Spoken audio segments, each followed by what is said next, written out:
Welcome in, everybody, to the 49ers podcast. I'm Matt Daniel. As always, I'm joined by my co-host, John Gallagher. How you doing today? I'm doing very well. Thank you for asking. How are you? I'm living the dream. Ready to talk some Niners. Love it. All right, so first things first, 49ers signed Tony Jefferson. Yep. How do you feel about that signing? Oh, I love it. I love it. Before he got injured, he was a great, versatile safety. On the field and then off the field, he had some of the best veteran leadership and presence that you could ask for in a locker room. Mm-hmm. You'd be hard pressed to find any former teammate to have a negative thing to say about Tony Jefferson. So I love the signing. I agree. I mean, especially after the injury that we saw to Tarvarius Moore. It's great to add that depth. A lot of our depth, we've had a lot of cornerback injuries as well, safety injuries as well between Jimmy and Kwaski, and it's nice to add that depth, especially when you have the ability to throw who's ball in there. It's going to we're having some bandwidth issues. I saw that. It looks like you're back though. Yeah. Am I back? Good. Ooh, I lost you for a second. Okay. I good? You never cut out audio. Yeah, now you're good. I never cut out audio. Okay. I guess that's all that matters. But anyways, it's good to have that the ability to have a veteran like that you can just throw into the fire, and versus if we had to throw in a rookie, he's not gonna be able to adjust as fast and be able to get into the game the same way that a guy who has all that experience can. And I went back and watched a little bit of his tape. He's a really good tackler. We've seen a lot of him because he did play for Arizona, so we had seen him a lot. But yeah, that's really important too for a safety to make those tackles in open field, limit those big plays. But yeah, I love the signing. Yeah, me too. I'm really hoping that he comes back from that ACL in a good way. Yeah. It can, depending on the player, sometimes it can be, we've seen plenty of ACL tears around here.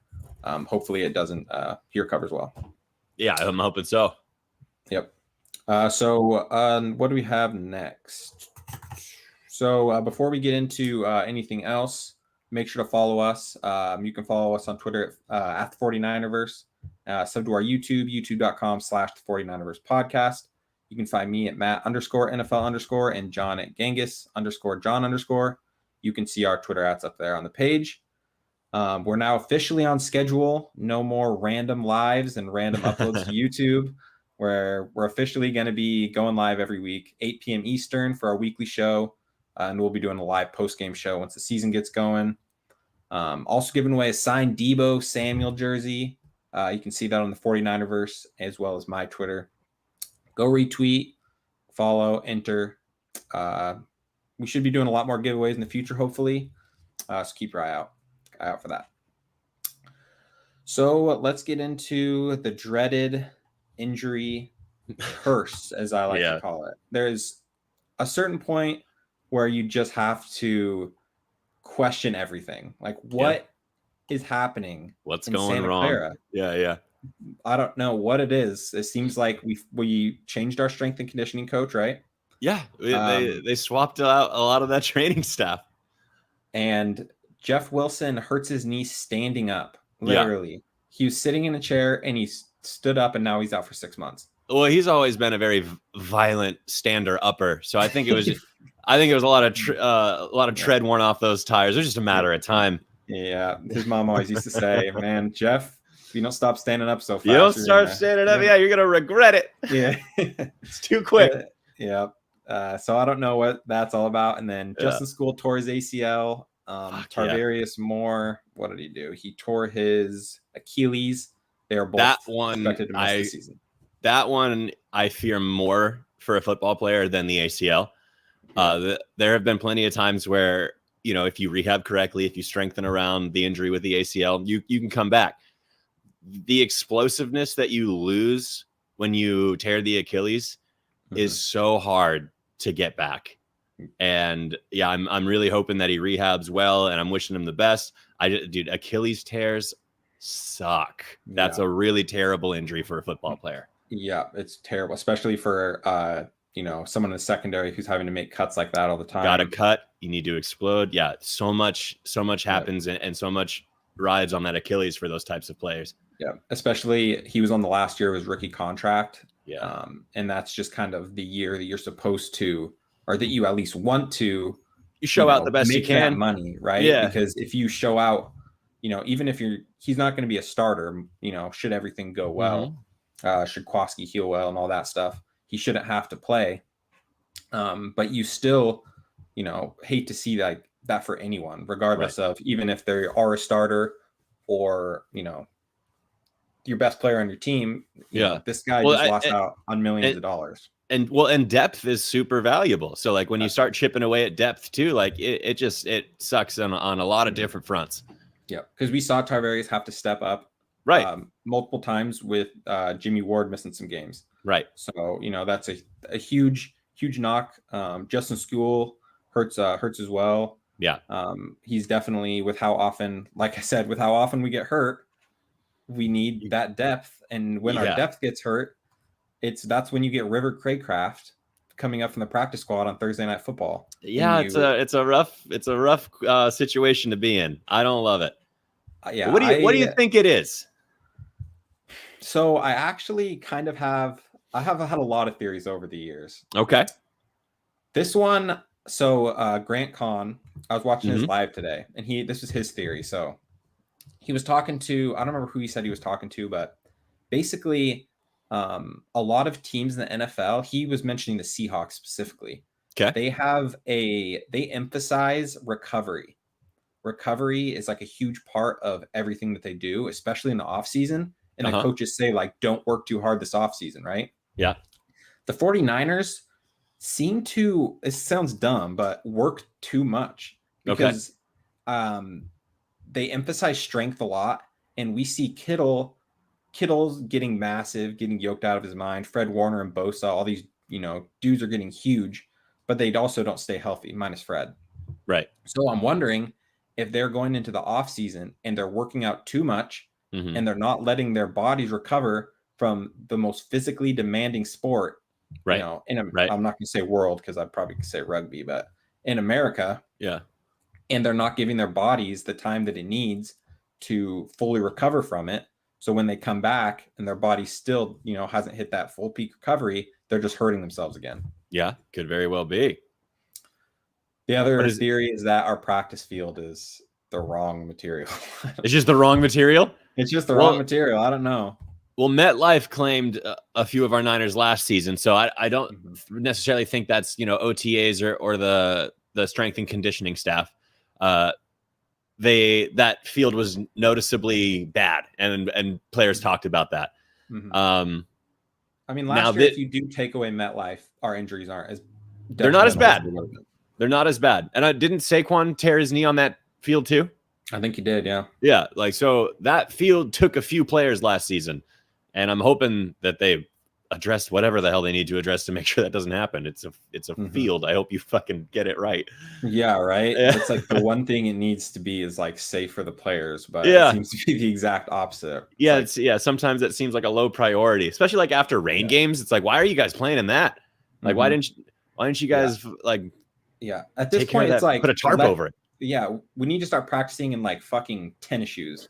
You can't, so you don't fucking tear your ACL. Yeah, because a lot of this is like the cleats grip, and then for some reason the field acts as like a carpet and twists with them. Yeah. Rather than like it's supposed to tear the dirt up. It's supposed to tear the dirt. You're supposed to make the cut in the dirt. Or the field, like whatever you're on. But like the field's not supposed to then twist with you. That's what's fucking them up. Yeah. At some point, I mean, I don't know if they have gone in and replaced. I don't know what maybe that's it. We need to fire the grounds crew. It's the grounds crew. You heard it here first, folks. Yeah, this is this is a 49ers exclusive. It's the grounds crew. We need to get groundskeeper Willie in there. He does a good job. Yeah, they need to start publicly, letting us know who the grounds crew is. That's true. We need to see some press conferences. We need to get him those hard post-game reports. Yeah, right. The game ends like before Kyle Shanahan comes out. We're bringing out John from the grounds crew. Love it. Answer some questions. So, I mean, honestly, I don't really know what the answer is. It seems like at some point you need to start asking, is it Kyle Shanahan's fault? Because he's the head coach. When teams lose a lot of games, it doesn't matter. It seems like it always comes back to the head coach. At what point did these injuries start? Kyle Shanahan is doing something wrong, because last season we heard the whole thing about, I think it was Chase Claypool, who was saying the 49ers practice an extra day in pads, and we haven't done that since like training camp. And that was, some players were having gripes about that kind of thing. So at what point do you start pointing the finger at Kyle Shanahan? For me, I don't think I point the finger at Kyle Shanahan. As shitty it is to have players injured as often as we have it, injuries are still a pretty freak occurrence. The extra day in pads is something I'd like to take a closer look at.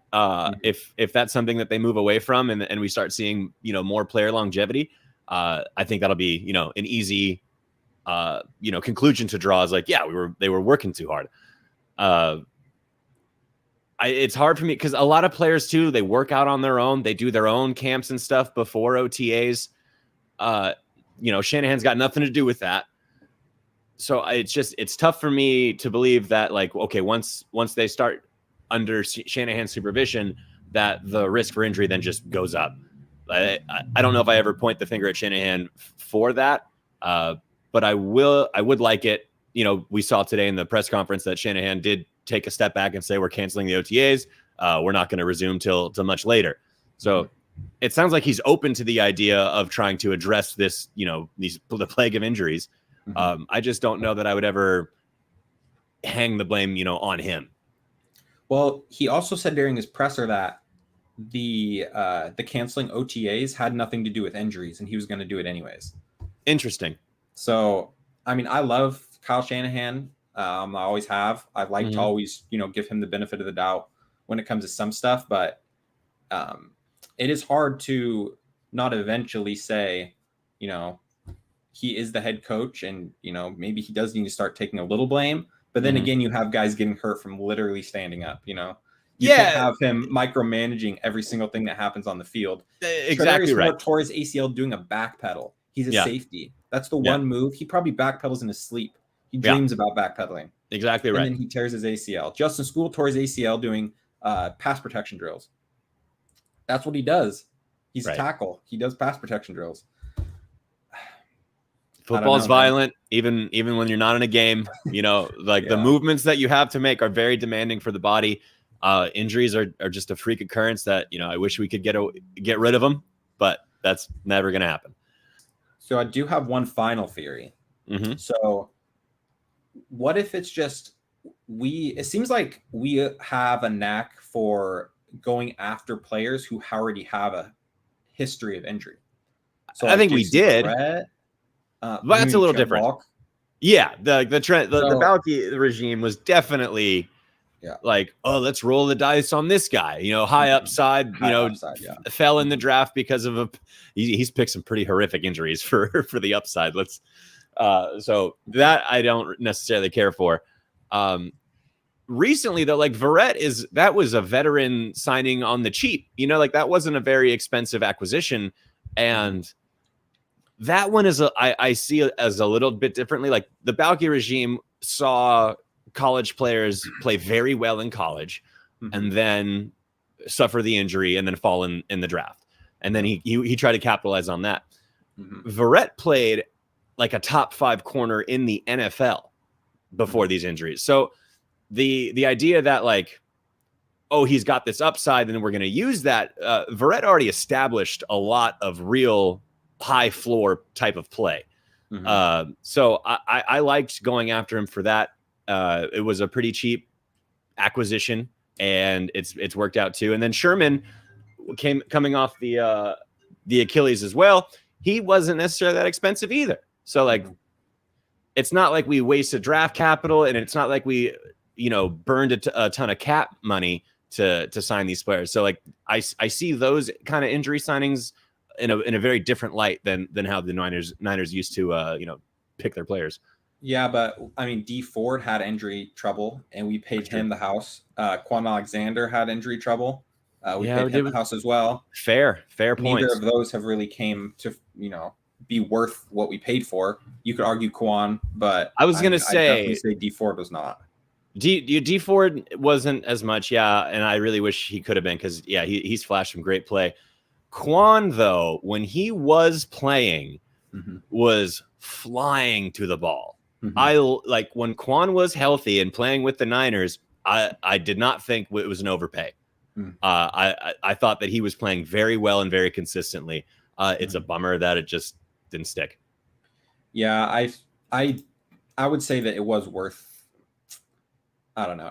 I don't know if I would say it was worth what we did, but he did do some good things, and he did help the. I think part of the reason we're seeing Fred Warner play so well. Part of that is Quan, because when Quan came to the building, I remember Fred Warner came to OTAs the next year, and he was holding a football. Yeah, and he was like, "What's with that or whatever?" And he's like, basically, Quan Alexander has this thing where you carry around a football wherever you go. You sleep. Like you sleep about going after that football. That's the way you play the game. I like it. I like it. And that's the way the 49ers have played football, last year. Because I remember before 2019, we could not turn a ball over if you paid us to. There was we literally do pay us to. They couldn't turn a ball over to save their lives. So they finally, fixed that. You can credit Quan for that. Just like kind of like that ball hawk mentality, go for the ball at all times. Yeah. Try and punch that ball out, all that stuff. Yeah, I would credit him too. Like he came in and he brought a pretty infectious, positive attitude. Like once he came into the locker room, it seemed like more defensive players were having fun. And I think that translated to some pretty high level play as well. Yeah. And I mean, I think that is sort of, the Kyle Shanahan culture a little bit. Because with Harbaugh was an amazing coach. Right. I think he was a little bit more of like a Bill Belichick kind of like a little more hard-nosed. It's going to be a little bit hard. Yeah. A little more hard-nosed. This is business. We're here to win football games, which, obviously we all should be there here to win football games, but it definitely seems like a more of a fun environment, which I think is good. And he wasn't trying to convince the players like, hey, this is fun. He had this idea of like, you guys, this is like, who's got it better than us? Yeah. Like that was the idea. Is like, you guys shouldn't need motivation. Like this is the paramount or the top of the mountain. Yeah. This is the kids dream about this, right. So who's got it better? Like we don't need motivation. Like it's us. Like we are the best. So that was kind of his MO. Yep. So hopefully the curse will end. Maybe Levi's is the curse. We shouldn't have left Candlestick because, maybe you could correlate it with that. Maybe. Who knows? All right, so let's move on a little bit. Let's do some press conference takeaways. Kyle Shanahan and Mike McDaniels addressed the injuries. They addressed a little bit about OTAs, what they saw from some of the players. Yep. One thing I saw was that Jimmy had his best spring since joining the Niners. Yeah, I did read that. So good for Jimmy. Good for Jimmy. A lot of people, talk so much about Trey Lance, they forget that Jimmy G's our starting quarterback. So hearing that he's having good spring is good. We all saw Jimmy coming back looking a little buff. I don't know if you saw the pictures. Looking strong, fat, but I think he just put muscle on. So yeah, I wouldn't say that guy's fat. Yeah, right? It's like as you sit there like with Doritos on your face. Yeah, like come on, man. But yeah, it's good to see that. It's good to see a player come back, especially a guy who struggled with injury. Hopefully, like that little bit of muscle will help him out a little bit. Pat him up. Yeah. Right. It's just a little extra padding. So right. Hopefully that works out. You talked a little about DeMeco Ryans, the new DC. How do you think that? I'm excited for it too. I think that it's a super fluid transition from Saleh to DeMeco. Pretty much everything both him and McDaniel said were very high praise about him and how he's pretty much made for this job. The only reason he wasn't a DC sooner is because they had Saleh. Yeah, that's fair. But we're talking about a guy, he can speak player. Players are going to listen to him and know that he is talking from experience and he knows he's been there. Like he can talk to younger players. He can talk to older players and he knows what to say. Like he's definitely the right guy in the building to, either bring up our new crop of defensive players and he's definitely the guy to get the best out of, our current vets. And very similar to Saleh too, with the way, I think he interacts with the players. It's kind of like a yin yang thing with Shanahan. because you'll see, he's sometimes Shanahan will, kind of like sit in his shell a little bit when it comes to, and then Saul is just the hype man, the and more I think outgoing. that's how Right. D'Amico is as well. Yeah. He's going to get the team fired up. If you make like, that third down sack, he's tackling you as you run back the side. Yeah. He's 10 yards in front of the line or in front of the out of bounds line. Yeah. So just fucking screaming. Yeah. That's just what I picture. I don't know if Yeah. he actually is going to be, that same thing as Salah, but that's just kind of, what I have. Well, I definitely think it's going to be like a high energy type of feel, like a, we're having fun and we're flying around type of atmosphere. Yep. Kind of going back to the thing we were talking about, just like go and get in the ball, Right. Which sometimes, we see Dre and we not really as much Fred. We do see Dre do it a lot. He'll over pursue a little bit. Yeah. I think that's something he has gotten burned, but I think it's almost the trade-off for it is worth it. Yeah, because he's made some great plays. Like, two of them that I remember were against the Seahawks, where he made a great interception, and then he stonewalled. Yep. Who did he stonewall at the goal line? Dissly? Hollister. Thank you. Yeah. Hollister. I was at that game with the interception in overtime. Yeah. Man, so great, man. We would have won that game if our kicker made the kick, right? I know. If Robbie Gold our kicker blew it. Yeah. Our kicker blew it. Man. And that was my first home game, too. I'm live. So anyways, what else did they talk about? Both Treys, they said, are doing well. Sermon was taking snaps to first team because both Mostert and Wilson were gone. Yeah. Bosa's doing good in rehab, so that's always good to hear. Back to D'Amico, Mike McDaniels was saying that his first year apparently McDaniel's been with Shanahan for like 14 years or something. Okay. And when he was the coach in Houston, his first year in Houston was when they drafted D'Amico. Oh shit! As a rookie, and they said that D'Amico is pretty much already like an extension of the coaching staff as a rookie, and he was running the mic as a rookie. So I mean, those are things right there that instantly, are going to translate to the NFL. So 100%.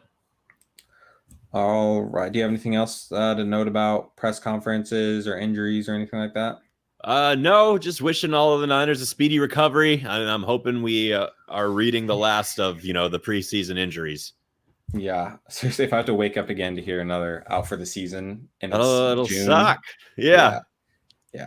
At least have it during a game, I'm not asking too much. It makes more sense. Like, football's violent. Like, I hate the injuries that are happening, before we're even playing games. Yeah. Not good. Nah, sucks. All right. So now it's time for a new segment with Blunt Talk with John. Yep. John's going to be smoking a blunt and getting critical about something going on in the NFL space, whether it's about a player, a move, an organization, something, that just feels bad, something that grinds his gears, Yeah. Which, we all have plenty of those. But what do you have for us today? So for starters, to open up Blunt Talk, to bluntly talk to you guys, if you're a 49er fan and you have a real gripe with Trey Lance attending Las Vegas with the other members of his team, you need to go away. That is a goofy take to have.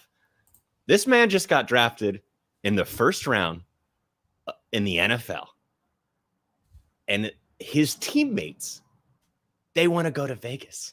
They want to hang out and they want to have a good time with this player that got drafted in the first round.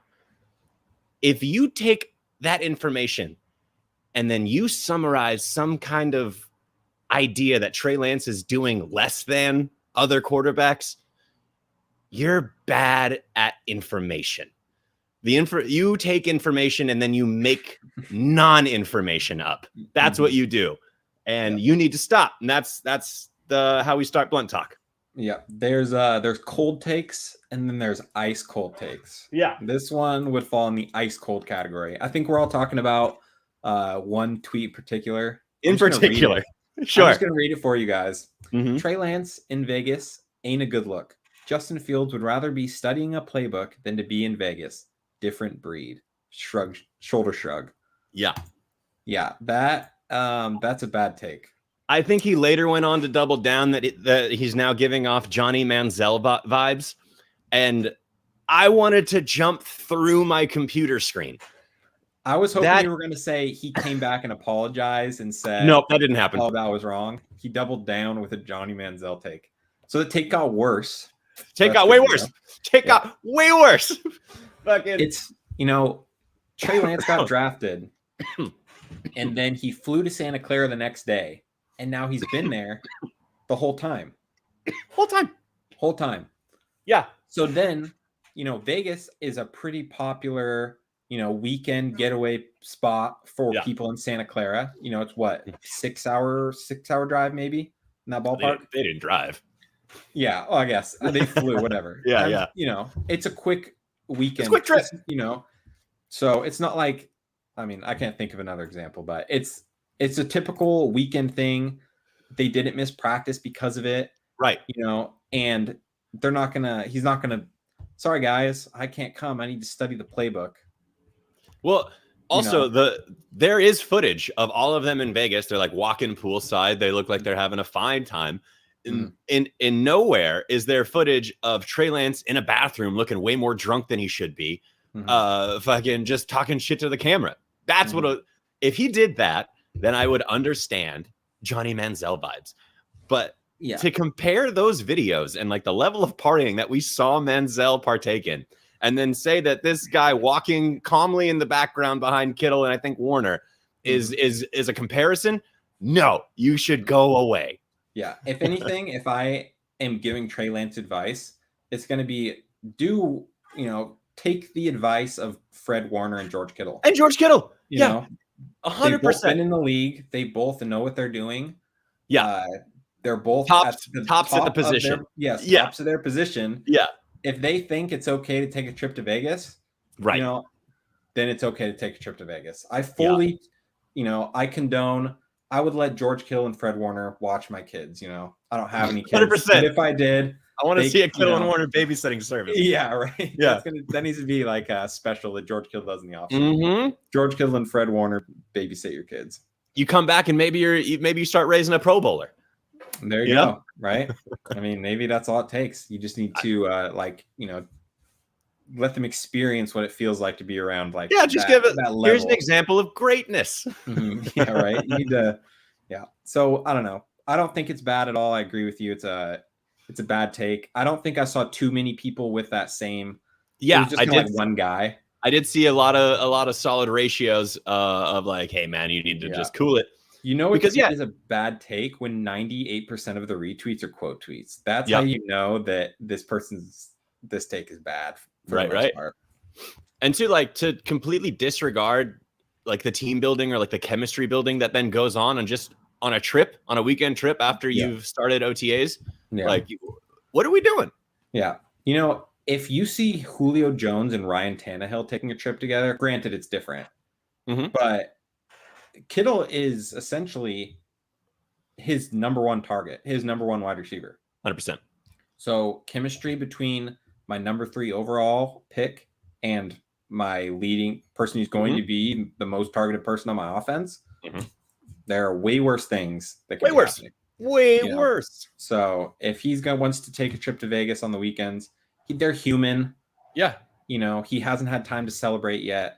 Yeah, it's not Odell and the rest of the Giants offense taking a boat party right before their playoff. Wait, was it a championship game? Was it the Super Bowl?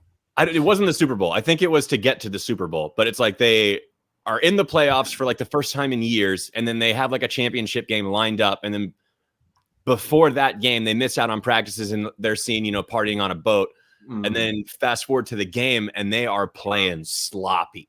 They are not making moves. They are not cutting like the athletes they are. They looked wrecked. They looked like they partied. Yeah. And it's June. It's June 9th. Right. This isn't the weekend, the Saturday before a huge game the next day. Right. Yeah. It's they have nothing. months before. So it's literally nothing. It's nothing. Nothing. So I guarantee you every other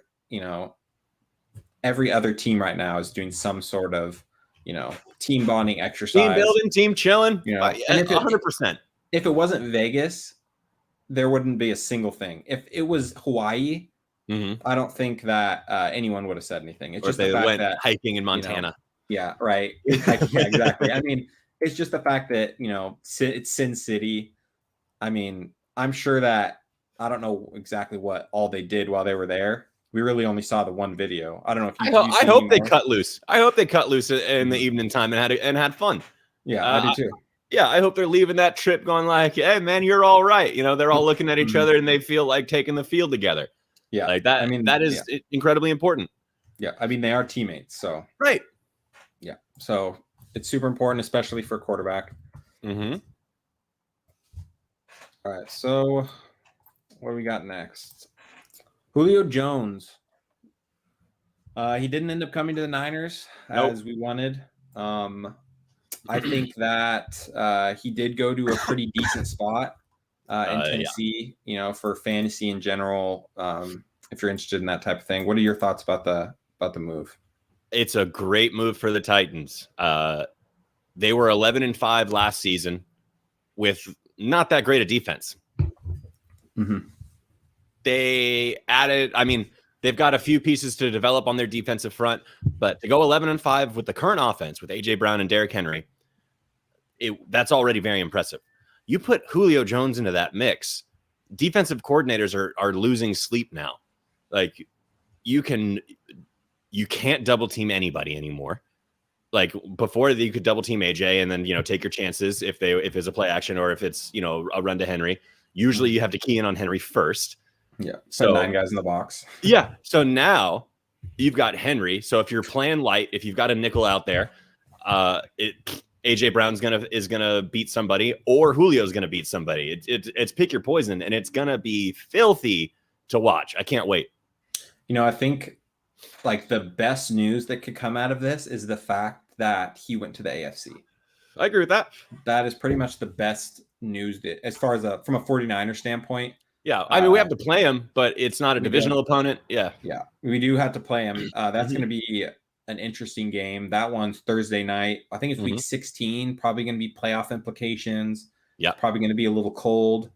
That one's going to be interesting. Hopefully, our secondary can stay healthy, because that's just going to be a matchup nightmare. We talked about it in some earlier episodes about how much of a matchup nightmare adding Julio Jones to your team can be. It's one thing if he goes somewhere in general, but if he goes somewhere where there's already an alpha who's already a top 10 wide receiver, right? Now you throw in another top 10 wide receiver and you already have a top 3 to 5 running back. It's going to be scary. They're definitely Super Bowl contenders in my eyes. Yes. They probably were, maybe dark horse sleepers before, or Super Bowl contenders. Fringe, I would say would be the right word. But now they're full-fledged Super Bowl contenders. So, and one thing about Julio that I think people neglect, or at least aren't considering right now, the majority of Julio Jones's career, that man has been double or triple teamed. Mm-hmm. He never had the luxury of a one-on-one matchup and then seeing how that goes. Like he's had to beat double and triple coverage the majority of his career. Yep. Despite that, we already consider him one of the best receivers of our generation. So he's put up 1,000-yard seasons consecutively, beating double teams, beating triple teams. He is now going to an offense where defensive coordinators can't do that. They can't automatically double Julio. And that is going to be so filthy because Julio still he's still got the juice. You know what I'm saying? Like I watch Julio play and I don't think he's lost a step. So he's going to show up and he's going to offer so much versatility for that play action, for the passing game in general and the running game. So look out for the Titans just to put a lot of points on the board. And then when you have Derrick Henry, who can literally hold the ball for a quarter and make sure that your offense doesn't take the field, your defense doesn't need to play as lights out. Like it's kind of how the Dallas Cowboys did it for so long with Zeke. They never had a top defense, but they did win a lot of games because they'd get up early and then they would just play Zeke ball, and they would control the clock for a long, long time. Mm-hmm. Yep, and that is pretty much Julio's going to take over games, and he's going to do it probably with the most ease that he's been able to do it. Exactly. I don't think Tannehill's. I would probably say, a vertical or not a vertical, a sideways. It's not really an upgrade or a downgrade in my opinion. I would say it's a slight up. I like Matt Ryan too, but it is a slight upgrade because Tannehill can extend plays a little better, and he's a little more athletic in terms of rolling around in that pocket. So like it is a little younger. A little younger, so I would consider it a slight upgrade. No slight to Matt Ryan. I do think he's a solid slinger. Yeah, and it's interesting how people were hyping up Josh Reynolds just because of the fact that they didn't have anyone else besides AJ. Right. And it was going to just be Josh Reynolds because or Fursker. I saw a lot of Fursker tweets. Right? It's Fursker or right. It's Reynolds, right? Right. And now you can have that same narrative, except it's one of the greatest wide receivers of all time we've ever seen. Yeah. Yeah. So, yeah, I mean, it's definitely a huge move for the Titans. I'd really wanted him to come to the Niners. I knew it was probably what's going to happen. Yeah. Do you think that the Niners are going to be looking to make any wide receiver additions? I know they've talked highly about, Richie and, Jalen and Juwan, but yeah. Do you think that it is a possibility that they go out and trade for I've seen Jamison Crowder's name thrown around a little bit. I love Crowder, and I love that you brought him up. Mm-hmm. I think Jamison Crowder is an incredibly underrated wide receiver.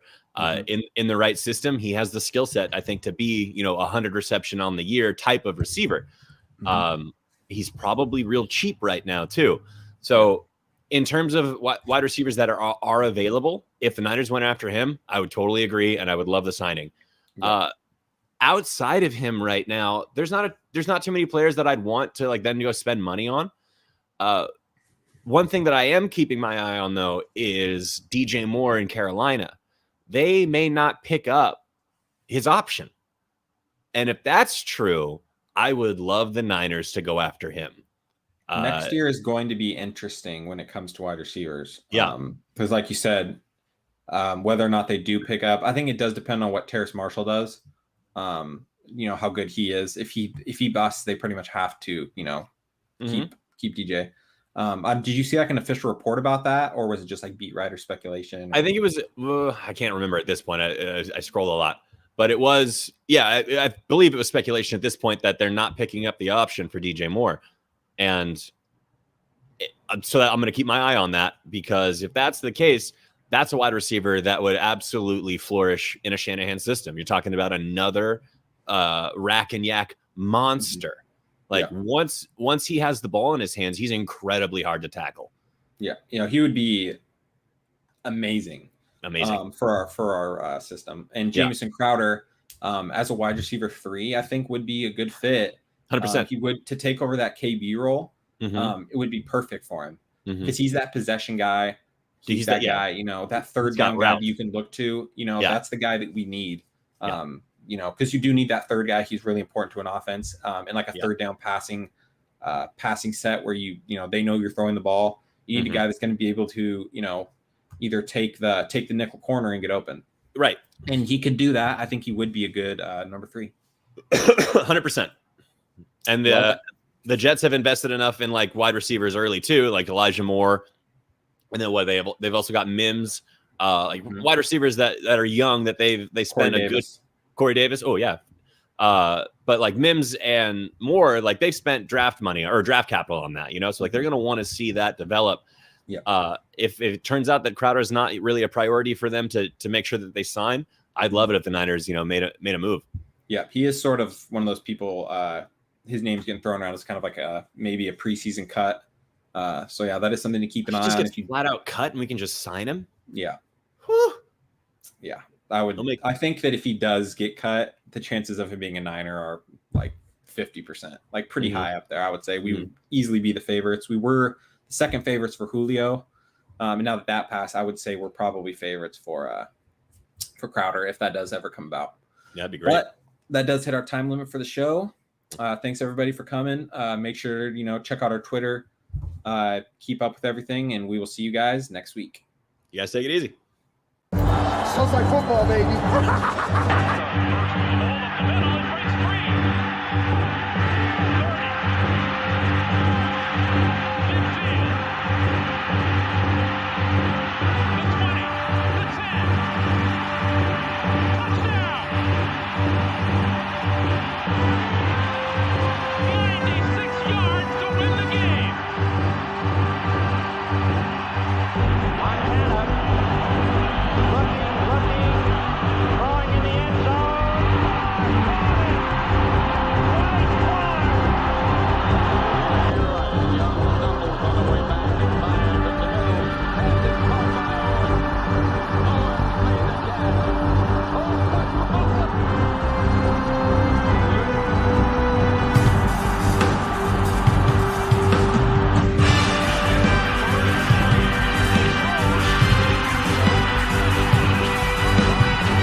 Feels great, baby.